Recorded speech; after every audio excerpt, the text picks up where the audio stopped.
Depuis toujours, les êtres humains ont cherché à comprendre l'origine de l'univers. D'un côté, la science moderne propose la théorie du Big Bang, une vision où l'univers serait né d'une explosion massive d'énergie et de matière il y a des milliards d'années. De l'autre, les traditions ancestrales, telles que celles des Ekang, racontent des histoires tout aussi impressionnantes sur la naissance du cosmos.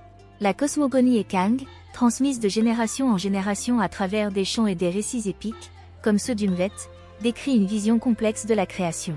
Selon cette tradition, l'univers est né d'un acte cosmique initié par une explosion primordiale, une notion étonnamment proche du Big Bang moderne.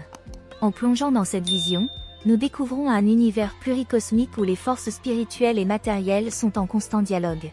Dans cette vidéo, on posera ainsi le cadre pour une exploration des parallèles entre la science et la mythologie, mettant en lumière la richesse des récits Ekang, qui ne se contentent pas de narrer un commencement, mais expliquent aussi la structure profonde de l'univers et les forces qui le régissent. Bienvenue dans Africultura, nous tenons à vous remercier pour l'agrandissement de la communauté. Nous allons faire une analyse comparative entre la cosmogonie Ekang et la théorie du Big Bang qui explique la création de l'univers. Sans plus attendre, commençons notre analyse. Dans la tradition Ekang, la création de l'univers n'est pas un simple événement physique, mais une manifestation spirituelle complexe, empreinte de mystère et de symbolisme. Cette cosmogonie est principalement transmise à travers le Mvet, un récit épique qui fait office de texte sacré et de guide philosophique pour de nombreux clans Ekang. Le Mvet raconte non seulement l'origine du cosmos, mais aussi les lois qui régissent le monde visible et invisible. Selon les croyances Ekang, l'univers est né d'une explosion cosmique initiée par une force spirituelle appelée Akingos, un principe créateur qui, selon certains récits, se serait divisé en plusieurs entités pour donner naissance à la matière, à l'énergie, et aux esprits qui peuplent le monde. Cette conception cosmologique souligne l'interconnexion entre le monde matériel et le monde spirituel, où chaque élément de la création possède une essence spirituelle propre. Le Mvet enseigne que la naissance de l'univers a été suivie par la formation de divers plans d'existence, incluant des mondes habités par des êtres divins et des esprits ancêtres. Chaque monde est relié par un équilibre sacré, une idée qui rappelle la notion d'un univers structuré par des lois immuables et des cycles naturels. Les Ekang voient la création comme un processus cyclique où la destruction et la régénération sont nécessaires pour maintenir l'harmonie cosmique, des idées qui font écho au cycle de vie, de mort et de renaissance observés dans la nature. Pour les initiés, cette cosmogonie n'est pas une simple histoire, mais une véritable science ancestrale qui offre des clés pour comprendre l'univers et les forces invisibles qui le traversent. Les initiés d'Umvet passent des années à maîtriser ces enseignements pour devenir des gardiens du savoir, capables de lire les signes du monde spirituel et de maintenir l'équilibre entre les forces cosmiques et terrestres. En ce sens, la tradition Ekang dépasse la simple narration mythique pour devenir une forme de connaissance ésotérique, qui trouve des parallèles surprenants avec certaines hypothèses scientifiques modernes sur la nature de l'univers et la théorie des cycles cosmiques. Ainsi, la création selon les Ekang n'est pas seulement un récit d'origine, mais une vision de l'univers où chaque élément, chaque créature et chaque esprit a un rôle à jouer dans le grand cycle cosmique de la vie.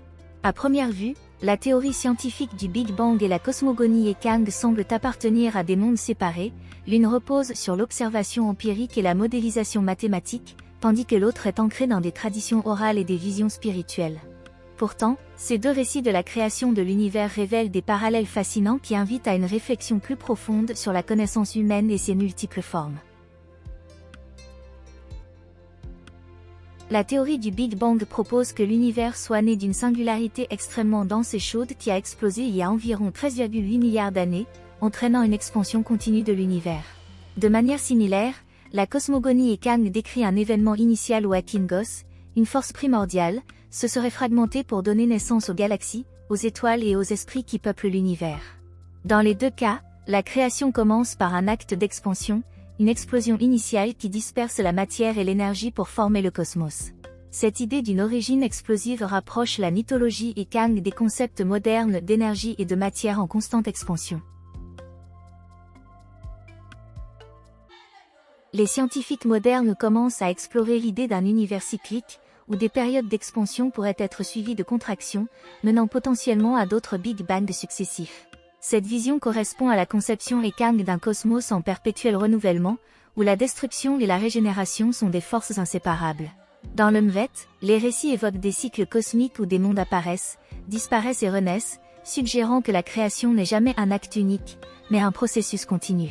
Ce parallélisme entre science et spiritualité met en évidence une conception partagée de l'univers comme un cycle infini de vie, de mort et de renaissance, que ce soit à travers des lois physiques ou des forces spirituelles. La science moderne décrit l'univers en termes de forces physiques mesurables, gravité, électromagnétisme et les forces nucléaires. La tradition Ekang, en revanche, introduit des forces métaphysiques, comme les esprits ancêtres et les divinités, qui interviennent dans le monde visible et invisible. Pour les Ekang, la réalité matérielle est inséparable de l'invisible, et chaque événement cosmique a une cause spirituelle. Cette perspective trouve un écho surprenant dans les recherches contemporaines sur la matière noire et l'énergie noire, des forces invisibles et mystérieuses qui constituent la majorité de l'univers, mais dont la nature reste largement inconnue. Les mythes Ekang, en reconnaissant une part d'inconnu et de mystère dans l'univers, rejoignent ainsi la science dans sa quête d'explication des forces qui échappent à notre compréhension. Dans la cosmogonie Ekang, les symboles jouent un rôle central pour expliquer la structure du cosmos. Les galaxies, les étoiles et les constellations sont souvent associées à des entités divines, et chaque phénomène cosmique est interprété comme un signe ou un message du monde spirituel. Cette lecture symbolique, bien que métaphorique, trouve des parallèles dans la façon dont la science utilise des modèles pour représenter l'univers, des diagrammes pour décrire les interactions des forces, des schémas pour comprendre la formation des étoiles. Ainsi, la science et la mythologie, chacune à sa manière, cherchent à représenter et à donner du sens à la complexité de l'univers, que ce soit par des équations ou des récits. En définitive, la comparaison entre la science moderne et les mythes ancestraux des Ekang révèle non seulement des similitudes surprenantes, mais aussi une complémentarité profonde. Tandis que la science décortique l'univers avec des outils mesurables, la tradition Ekang l'embrasse comme un tout, mêlant le visible et l'invisible dans une vision holistique du cosmos. Ces deux approches, loin de s'opposer, se rejoignent dans leur quête commune, comprendre les mystères de la création et notre place dans l'univers.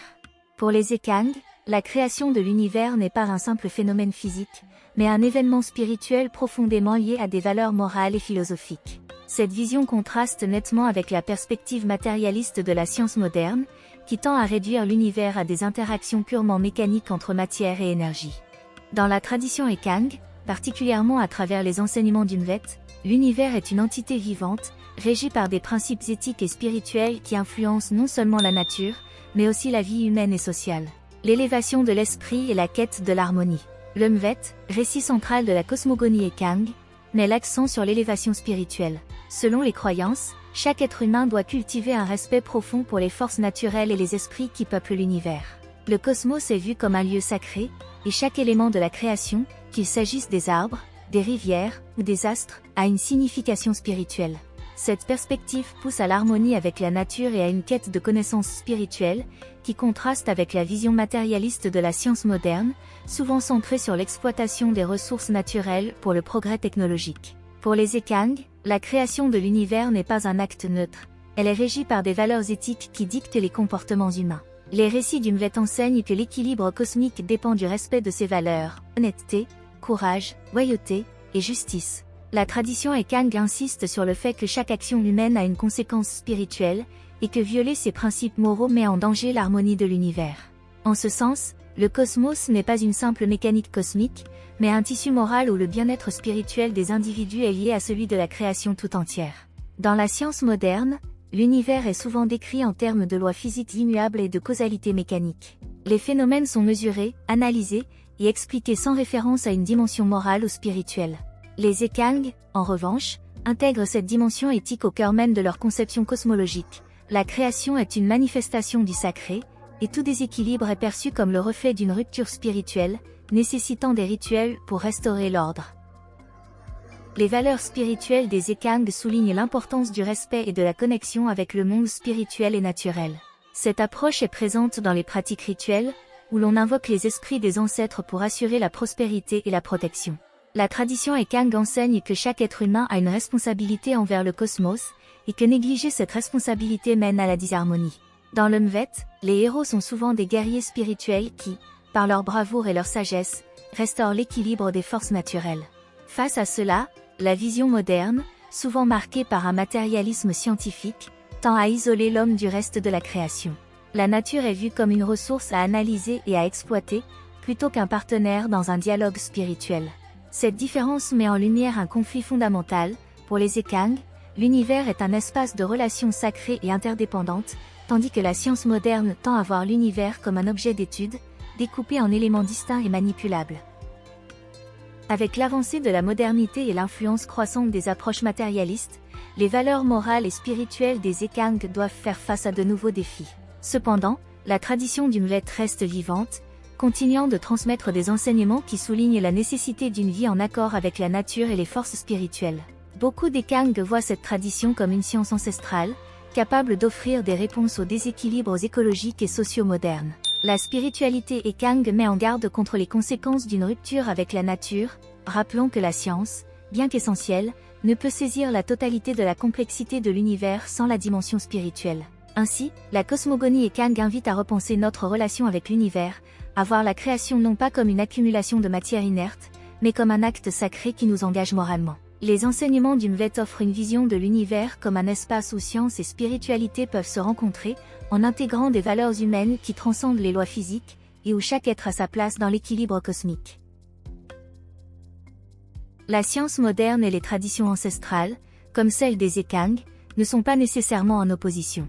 Au contraire, elles représentent deux façons complémentaires d'explorer les mystères de la création et de notre place dans l'univers. Là où la science cherche à comprendre les mécanismes physiques et mesurables de l'univers, la cosmogonie Ekang nous rappelle que la dimension spirituelle et morale est essentielle pour saisir la totalité de la réalité.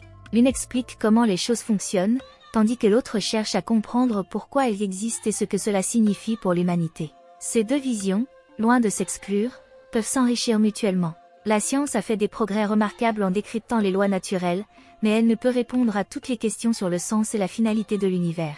Les traditions Ekang, avec leur conception holistique de la création, leur lien intime avec la nature, et leurs valeurs spirituelles, offrent une vision qui complète celle de la science. Elles invitent à considérer l'univers non seulement comme une machine cosmique, mais comme un espace sacré régi par des principes éthiques et des forces spirituelles invisibles. De plus, les savoirs ancestraux Ekang détiennent peut-être des clés pour des découvertes futures. Leurs récits sur l'interconnexion entre le monde matériel et spirituel pourraient inspirer de nouvelles approches scientifiques pour comprendre des phénomènes encore inexpliqués, tels que la matière noire, l'énergie noire ou l'origine de la conscience. Les traditions Ekang possèdent des connaissances cachées sur l'univers et la vie spirituelle, préservées à travers des siècles de transmission orale, qui pourraient ouvrir des perspectives inédites si elles étaient explorées avec la même rigueur que celle appliquée à la recherche scientifique. En définitive, science et tradition ne doivent pas être perçues comme deux forces opposées, mais comme des compagnons de route dans la quête infinie de l'humanité pour comprendre son origine, sa place dans le cosmos, et le sens de l'existence. Si ces récits vous inspirent autant que nous, abonnez-vous si ce n'est pas encore fait, laissez un like et partagez la vidéo. Ces petits gestes permettent l'agrandissement de la communauté mais aussi nous permettent de continuer ce voyage au cœur de la sagesse ancestrale et de la connaissance universelle.